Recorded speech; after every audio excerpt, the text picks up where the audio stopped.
Just want to talk to you for just a quick minute about the importance of having a brilliant routine. Routines, habits, all underpin people who achieve fabulous things in the workplace.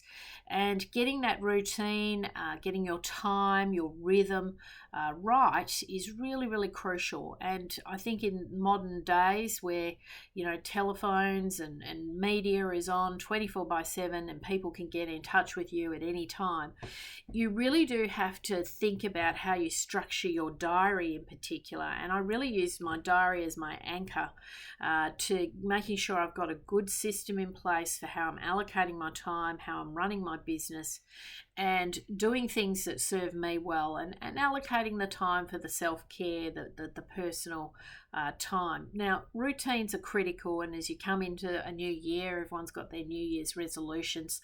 I personally don't do New Year's resolutions. I believe really in just really concentrating on the fundamentals and getting that rhythm right, especially in the morning. So for me, I'm an early bird. I'm an early morning riser, which is really helpful for me, but I try and get as much done as possible before I get into the office about 9 o'clock each morning. I'm usually up by 4:35, and that early first hour of the day is just a perfect time to get cracking with whether it be your exercise. I'm into the cold water plunges, into the breathing, into the meditation. Those quiet hours in the morning can be so productive in terms of setting yourself up energy wise for the rest of the day. And so part of my routine is very, very much set in stone. That early start, out of the bed, make the bed, and get into some sort of personal fitness and health routine. And that has always been really crucial to my success and as I said, to energy levels. So, other people like to exercise at the end of the day, but, for me personally, I've learned over the years, got to get it out of the way early in the day.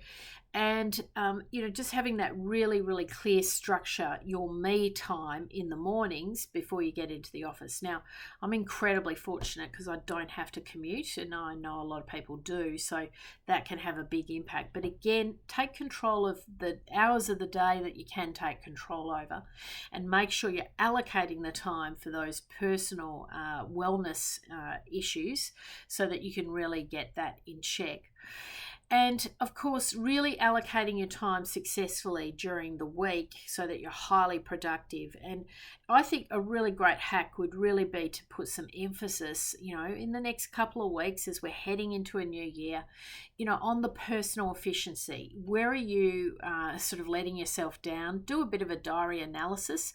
Have a look at the diary. Have a look at how much time you spend on emails and, meetings that were pointless.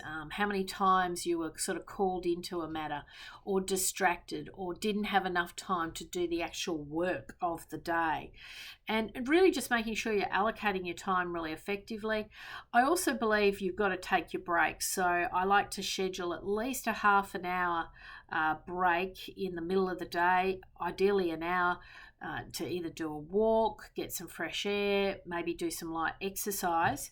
And I like to schedule my meetings so that at the end of each meeting, I've got at least 10 to 15 minutes to move around, get up from the computer, away from the screen, and, get some movement happening. When you're living and breathing sedentary, the risk of a sedentary type work lifestyle, it's really crucial you actually physically get up from your computer very, very frequently and move and get the blood flow happening, because otherwise you're going to end up in real health problems. They reckon now that sitting at a desk is probably the number one health issue that most people are facing. So very important that if you have a lot of meetings back to back, you're scheduling that time to get up and move around, breathe, fresh air, get the circulation going again, and just scheduling it all in. So have a really good look at your diary. Have a look at how it's set up. And even if you're working in corporate and you feel like you don't have any control, trust me, you do. You have a lot of ways, a lot of little secret hacks to get your diary operating at its optimum so that you're getting some time back into being able to be efficient, being in the zone, feeling great and having the right energy levels. and either at the beginning or the end of the day, getting that efficiency also in place in terms of in your personal life, so that you are a high performing corporate athlete, if you like, to be able to really contribute. So key to my success has always been really brilliant morning routine. Think about your routine and how you can improve it to set you up for success in 2024.